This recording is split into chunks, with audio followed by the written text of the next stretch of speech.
People who live by the hormones of stress on a daily basis, and for the most part, that's 70% of the time for most human beings.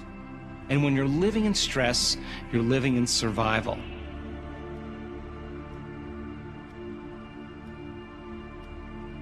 And when you're perceiving some threat in your external environment, when you perceive a danger, you have the perception of something that could get worse, it turns on that primitive nervous system called your fight or flight nervous system. And when you're in stress, you're always trying to control or predict an outcome. So people who live under the gun of those chemicals, those emergency chemicals, are shifting their attention very quickly from one person in their life to another person in their life, to something at some place at some time, to meetings, to places they have to go. And every single one of those elements that are known in their external environment are neurological networks that are reflected in their brain. So under the urgency and the arousal of the stress hormones, we begin to shift our attention from one person to one thing. We activate these individual circuits. And like a lightning storm in the clouds, the brain begins to fire out of order, very incoherently. And when the brain is incoherent, you're incoherent. And when the brain isn't working right, you're not working right. And it's this state that begins to cause the brain to function like a house divided against itself. Different compartments of the brain no longer synchronize. And we've found the formula to teach people how to create more order and more coherence in their brain. And when they do this properly, without the aid of some type of drug, medication, or some type of external therapy, if they just practice that formula, they can begin to make their brain work better. When your brain is functioning right, you begin to see the world very differently. And so coherence then is when the brain starts to unify those different communities of neurons that were once subdivided. All of a sudden, you see the front of the brain start resonating and begin to oscillate with the back of the brain. You see the right side of the brain start synchronizing with the left side of the brain. And the brain is starting to function in a more holistic state. And what syncs in the brain links in the brain. And all of a sudden, you start feeling more whole. By the same means, when a person is living by the hormones of stress, there's only three things that primitive nervous system wants to do when you're living in survival: to run, to fight, or to hide. And because social mores say you can't fight, you can't run, or you can't hide, many times people are stepping on the gas because that emergency system is telling them to act. And yet they're in a business meeting, they're in the car with their children, they're on the phone with somebody, and it's those stress hormones that are beginning to activate the heart to race because blood needs to be pumped to the extremities in that state. But you're stepping on the gas, and at the same time you're stepping on the brake, and the heart starts to function incoherently. And when your heart functions incoherently, you stop trusting yourself. And all of a sudden then, the heart begins to send very, very inconsistent messages to the brain, and the person starts to move into dis-ease or imbalance. And so teaching people then how to create heart coherence and to create brain coherence and to synchronize coherence between their heart and their brain begins to make significant changes, not only in their health, but in their life. And by the same means, that when you begin to create brain and heart coherence, there's more energy going to the brain. And that energy then is causing the brain to function from a greater level of awareness or a greater level of consciousness. And I want to show you in this series how much energy the brain can tolerate when you start moving into these states. And not just a little change in energy, but a significant change in energy. This is happening independent of using some diet or changing something about yourself or exercise. This is about, by thought alone, being able to create more order and communication between your heart and your brain. And when you do, you have more energy in your brain to execute in your life, to be more present, to make better decisions, to think beyond the limitations or the conditions in your environment.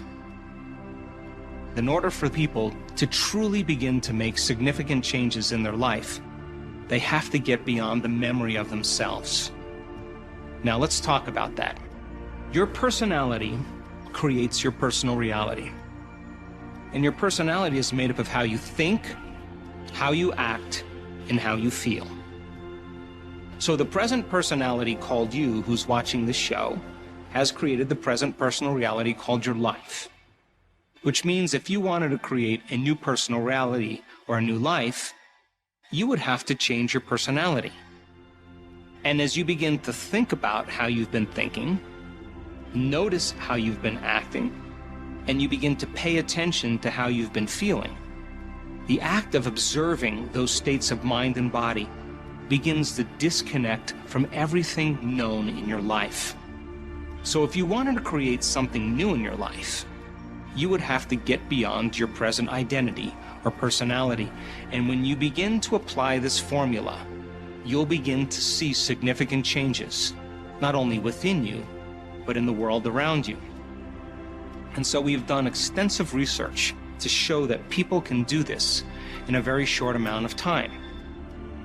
In fact, we had a university in Australia on the Gold Coast called Bond University take a look at thousands of our brain scans. And they found that our community of people that had their brains measured were able to accomplish this feat in 4 seconds, in 9 seconds, in 15 seconds. In other words, they've developed the skill on how to get beyond their analytical mind, get beyond their personality in order to create something new. We also have done measurements to show that 80% of the people that had their brain measured had more than 90% change in their brain for the better just by applying this formula. I can also tell you, in studying brains, in the process of change and transformation,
that when you're analyzing your life within some disturbing emotion, that you're going to make your brain worse every time.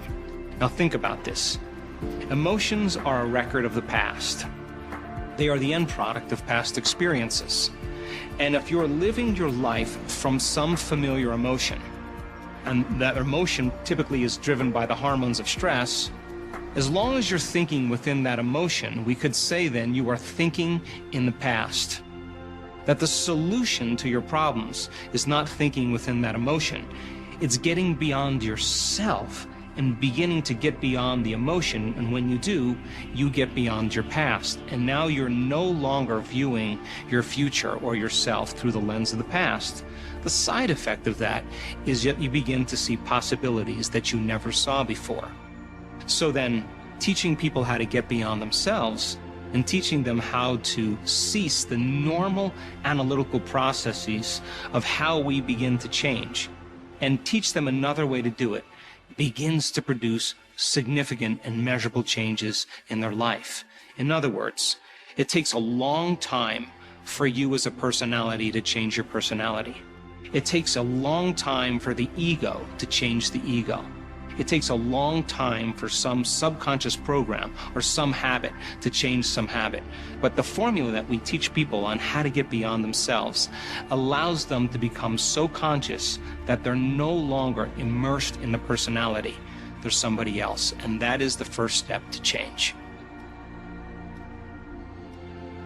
So how is this information changing the way we look at the world when we go from thinking to doing to being?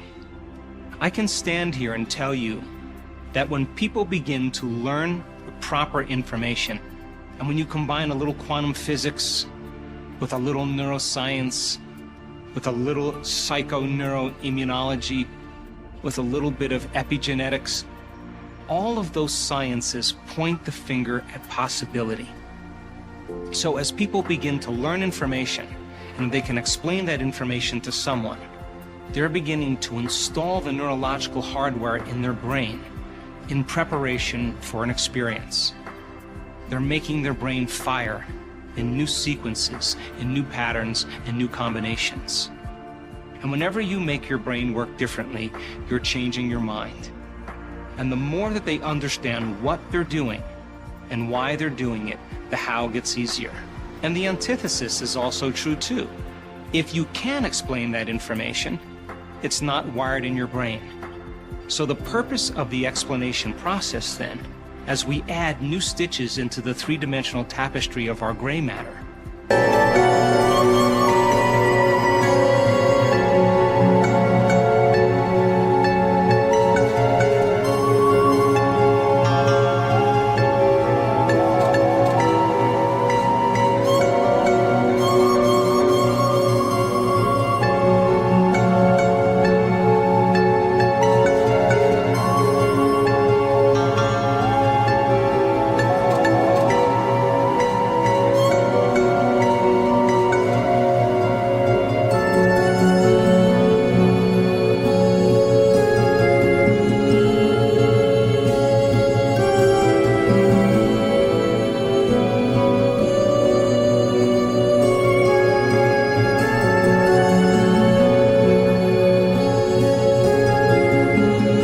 we're doing this because we want to install that circuitry so that nothing is left to conjecture, nothing is left to superstition, nothing is left to dogma.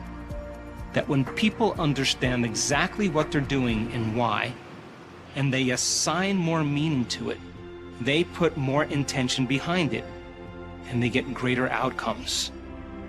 So once people can understand that information from an intellectual, theoretical understanding in their thinking neocortex, if I can set up the conditions in the environment and give them the proper instructions, and they can get their behaviors to match their intentions and their actions equal to their thoughts, when they get their mind and body working together, they have some type of transformation.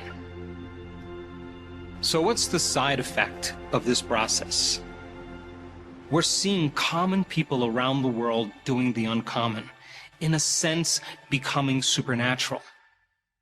And I'm talking about healing from chronic health conditions, from cancer to diabetes, to Parkinson's disease, to lupus, to spinal cord injuries, traumatic brain injuries, to anxiety, to depression, and even rare genetic disorders that medical science has had no solution for. And when they reach this point, they're stepping back into their lives, supernatural. And what does that mean? They are greater than their bodies. They are greater than the conditions in their environment, and now they're in a whole new line of time. And as a result, not only do they change, but their life changes as well.